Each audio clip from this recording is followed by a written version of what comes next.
Welcome to the Invisible Wheelchair Podcast. Invisible Wheelchair Podcast is found on invisiblewheelchair.com, iTunes, and other podcast locations.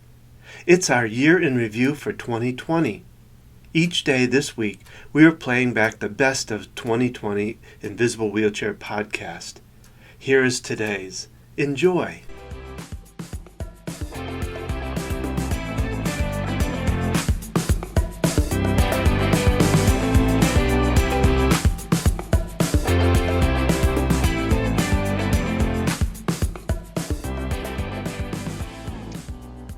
This podcast was recorded May 7th, 2020. This is podcast number 42, Understanding Food and Its Effect on Anxiety. This is the first in a series of 4 podcasts around food and anxiety. Today, I've asked a very special guest so that we can talk about food and how it literally affects the brain and can trigger anxiety. My special guest today is Dr. Lexi Lain from Summit Vitality in Davidson, North Carolina. Dr. Lexi, welcome to the Invisible Wheelchair Podcast. Thank you. Super excited to share some info that hopefully people can grab some pearls and nuggets. Yes. And you know, what I'm talking about in this series is about food and, of course, anxiety. And one of the things I think that I really want to get the public to understand, or what my audience to understand, is how much food has an effect on how we think and how our brain operates, and how much it affects anxiety. And by changing diet, you can change everything. You know, you can change a lot in your life. I mean, that's how I know that's a lot of the work you do. Right. So what I wanted to do in this first part is really talk, how does food literally affect the brain? How does the stomach affect the brain?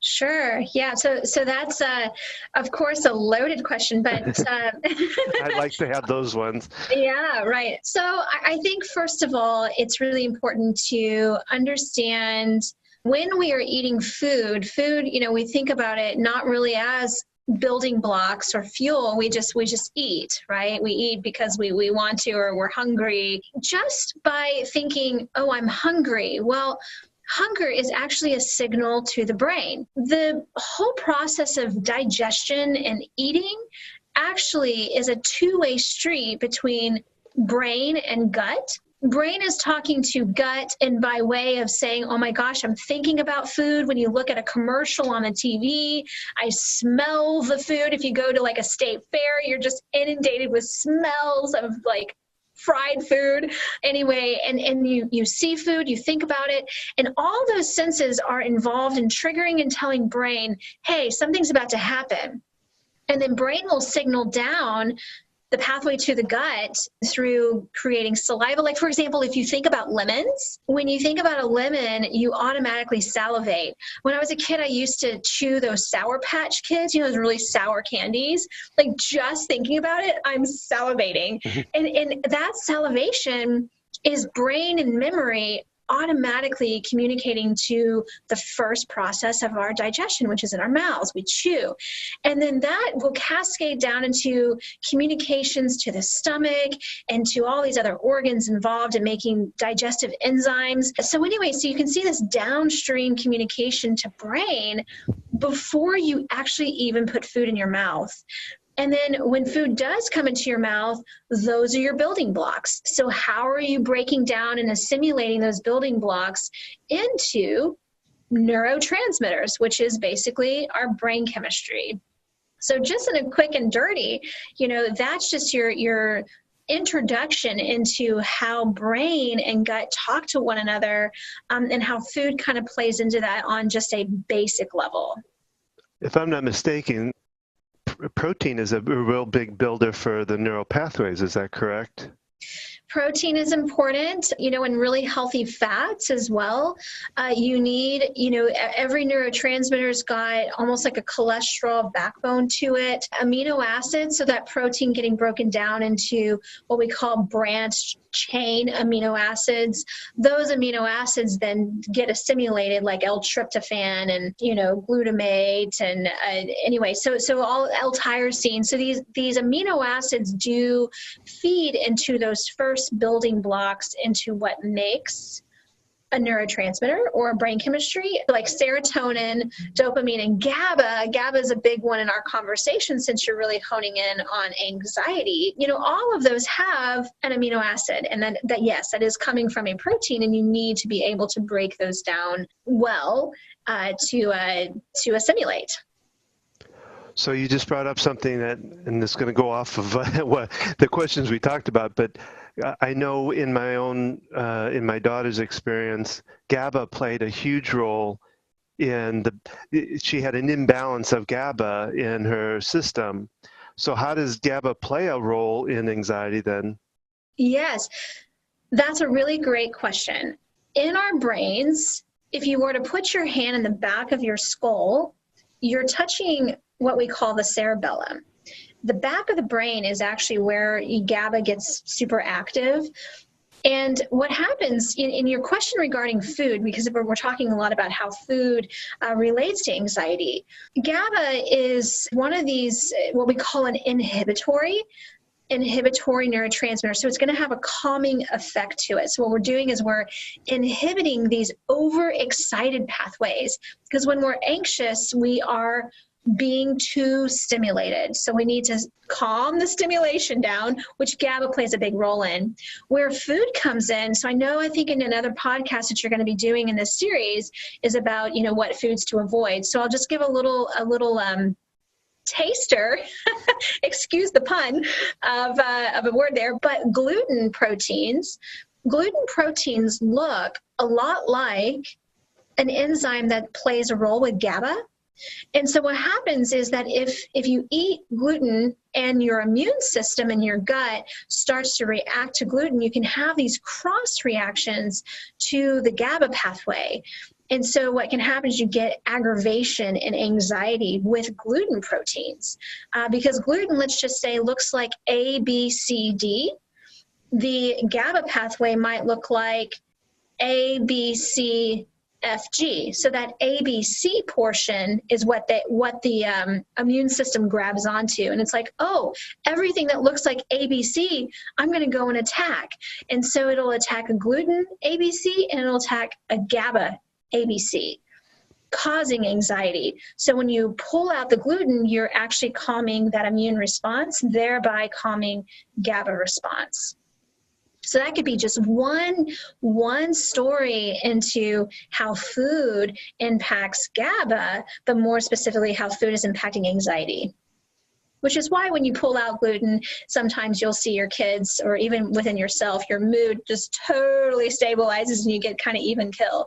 But that doesn't always happen for everybody. It can be paradoxical, but that's a classic example. What does anxiety then do to the stomach and to the brain? Anxiety. Okay, so let's back up to the beginning. And when I said, you're smelling food, you're thinking about the food. Well, when you're anxious and you're running from the bear, you're not thinking about anything. You might be just shoving food in your mouth and not even thinking, or you're eating on the go, or you're just simply anxious. And what's happening is you're missing a lot of various pathways that are crucial in the digestive process. What can happen is the anxiety suppresses the stomach acid production. The anxiety can suppress the digestive enzymes.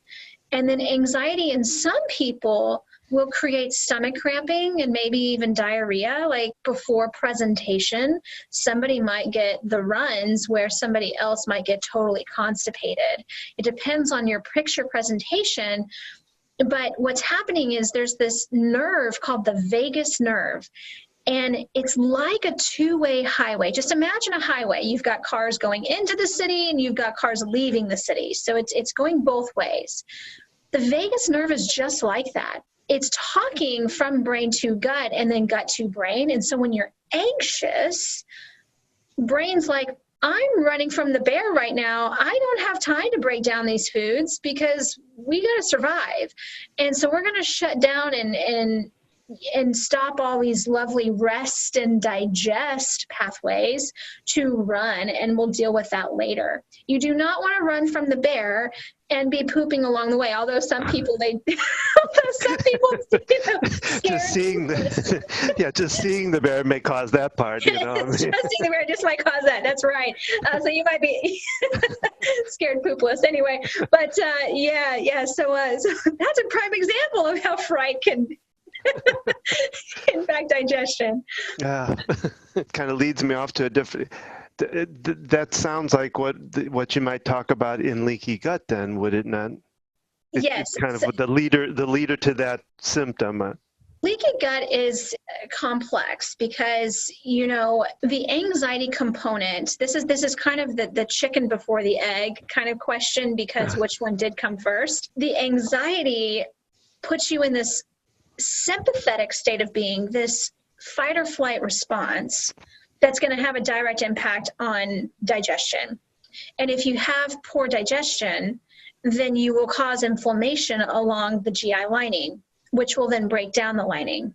But let's just back up and say, well, did the food come first and the food aggravate the anxiety? Well, when you have things like gluten, for example, coming in, and that's inflaming the gut lining, that creating leaky gut, then things are passing through the leaky gut and then inflaming brain that way. So again, it's a two-way street. So it's really important. And I think this is, if you're listening and you hear anything at all, this is it, is that you can't treat brain stuff without treating gut stuff. It's important to treat them both at the same time. Maybe you could delve a little more into that as to what that really means, because it has that much power that that food in the stomach plays that big a role that if you want to change the brain, you got to change the stomach. Is that what you're saying in that? Yes. If the brain is on fire, the gut is also on fire. If the gut is on fire, you're more than likely having brain problems too. Is it true then, because I've heard that if there's inflammation in the body, there's inflammation that matches that in the brain? Is that true? It depends. So, you have barriers. Barriers are there to protect us. And so the most easy barrier to think about is the skin, because it's very visible. The gut lining is a barrier, but you also have a blood-brain barrier. The blood-brain barrier is what we call a semi-permeable membrane, which is supposed to protect brain from what's happening in the body. And if there's inflammation in the body, blood-brain barrier should be protecting us from that. But what can happen over time is that in anxiety, which triggers cortisol and epinephrine and norepinephrine, coupled with an inflamed GI and among other things, your blood-brain barrier does start to become AKA leaky, where things are passing through the blood-brain barrier that really shouldn't be. And those things can be inflammatory, inflammatory things like heavy metals, for example, can cross the blood-brain barrier. And we want to protect that. Going back to that comment of when gut is on fire, brain is on fire, and vice versa, oftentimes you'll see that inflammation in the GI, a leaky gut, things are passing through that barrier, inflammatory things are passing through that barrier, but then they'll more than likely also pass through blood-brain barrier. So you really do need to strengthen and repair both of those linings, and you can do that through, supplementation, which in children can get tricky. And food can also be tricky too when you're dealing with picky eaters, which is why, in that, sensory processing and autistic type spectrum, this can get a little challenging. Food is a really great starting point, and that can begin to calm the inflammatory story in gut, in body, and in brain. Hope that answers your question. Yeah, I mean, because I've kind of led you down we've kind of gone a little different directions here. There's been no real story flow here, but I think it's been good to go through some of these different topics. Yeah, saying the same thing, but in a few different ways. Yeah. Maybe because what you're talking about there, am I correct in saying that that's dealing with gut flora, or is it the biome? Is that what you call it? The microbiome. So that's different, and so Okay. this is multifaceted, right? The gut flora are living organisms in us and on us and among us. We have what's called a symbiotic. So if kids are in biology, they might learn about a symbiotic relationship versus a communalistic. Symbiotic basically means that the host and the organism are beneficially getting something out of it. Our food that we eat feeds the gut flora. And the gut flora are these bacteria that are they're very much alive in our GI, and they're busy doing their own thing. So they require food too. And so food, and by way of fiber, comes in and feeds the flora. But the flora, the bacteria, actually will help to break down and metabolize and create neurotransmitters. 90 to 95% of your serotonin is made in your gut. About 50%, maybe more, of dopamine is made in your gut. And then there is a microbiome relationship with GABA, which is important in anxiety, also with gut. Now, GABA isn't directly made in the GI that we know of right now, but we are researching how probiotics, or our gut flora, can actually help in the GABA production or the GABA relationship with brain. Our bacteria is not only protecting us and strengthening our immune system, but the gut bacteria is there to actually make neurotransmitters in our brain. And if we don't have that, then we are missing a big piece of the brain chemistry puzzle.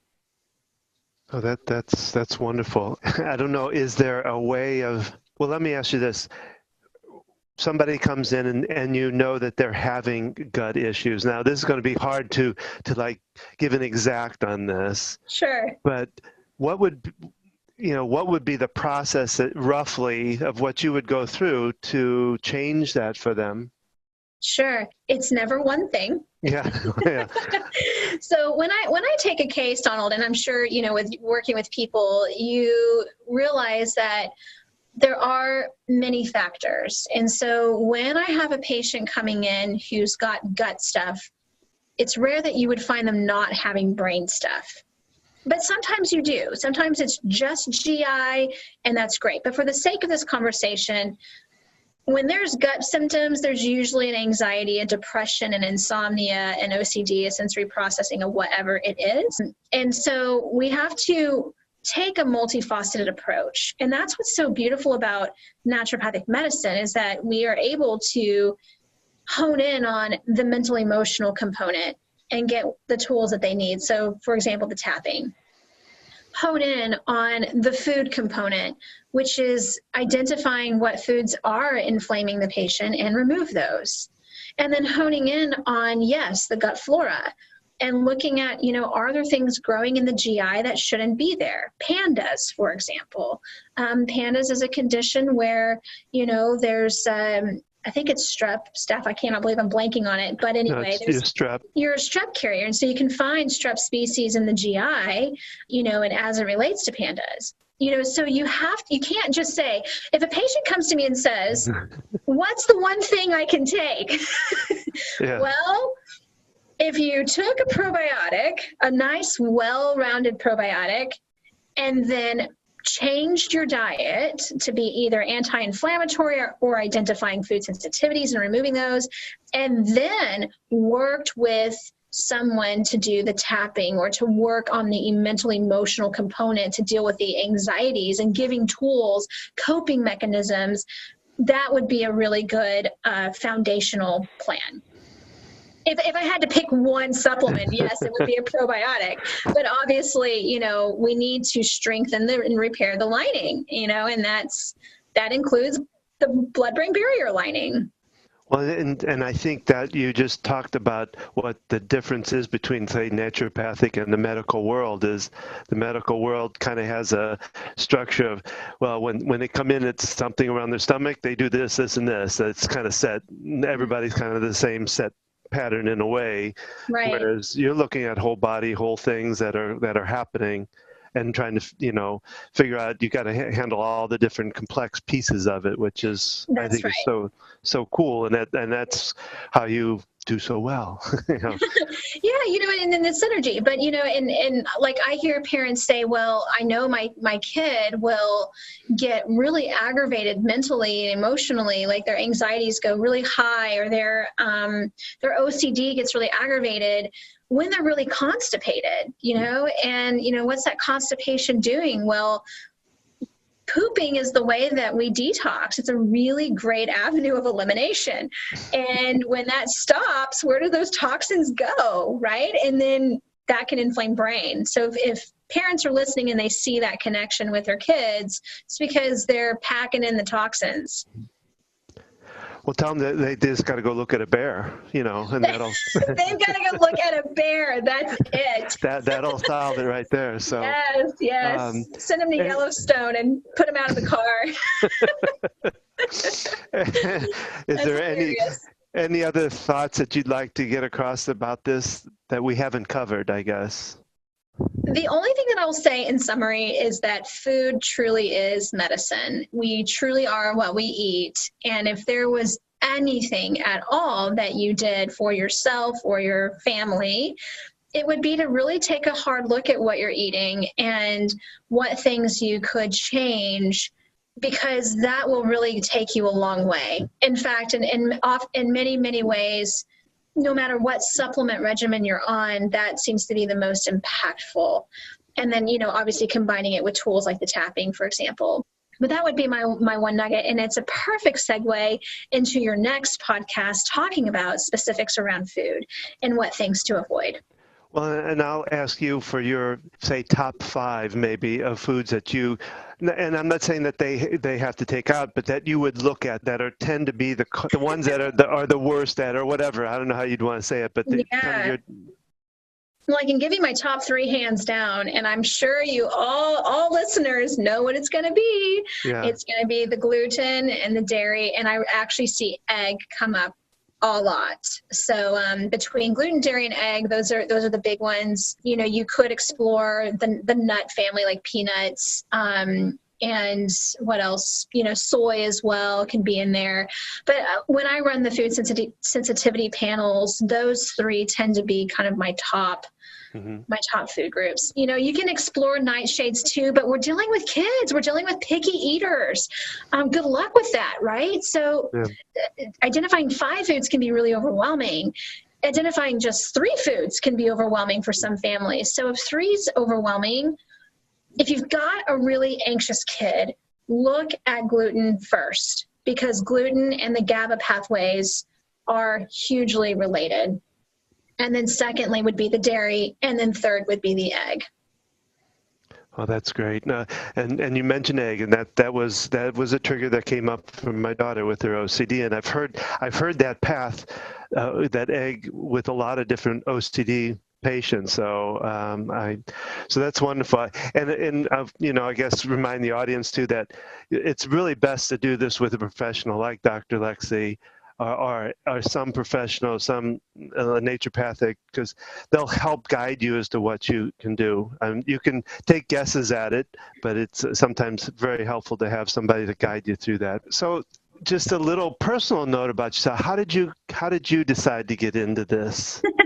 Yeah, so in a very, very quick nutshell, I got sick in my undergrad within probably a few weeks of starting school. And the sickness, it ended up being mono, but I was one of these small percentage that tested negative in those little dried blood spots, which with COVID, testing is all hot off the press. Anyway, so I was prescribed an antibiotic. Obviously, with viruses, antibiotics don't work. I was getting worse, essentially, and I was overdosed. Also, you do not give penicillin with mono, and so that put me into Stevens-Johnson syndrome, which is not good. So I was going down a very, very scary, very sick road very fast. My lovely mother, she sent me to an angel, I think. He was some German man. I don't even remember his name, but he introduced me to naturopathic medicine, and the rest is history. That sounds like a great story. And Lexi, how do they best get a hold of you? What's their way of finding you? Yes, so they can go to Summit, like you're climbing a mountain, Vitality, Feeling Alive. So SUMMIT, V as in Victor, ITALITY.com. There's blogs, there's a contact form.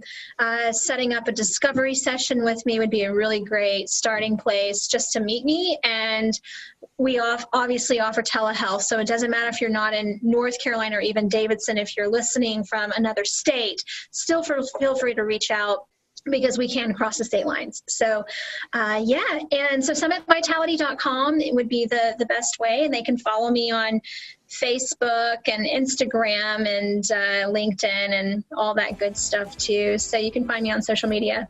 And of course, I'll remind my audience that I will also have this information up on the invisiblewheelchair.com site. Well, Dr. Lexi, again, thank you so much for being part of this and answering all my tough questions. Yes. And being able to handle the bear at the same time. It's, Yeah. Yes, I'm feeling actually quite calm. So thank you so much, Donald, and thank you to the listeners for tuning in. Well, that was another podcast from the Invisible Wheelchair podcast of the past year, 2020. Remember, we are here to help you get out of your anxiety and OCD. For a free consult, simply visit either familyocd.com or focusedhealthyfamily.com, where we will work with individuals and families to live a more joyous and free life.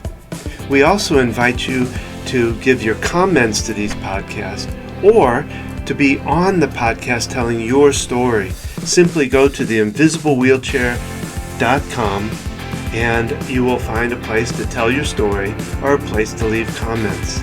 We look forward to both your comments and your stories. So thank you for being part of this, and have a great day.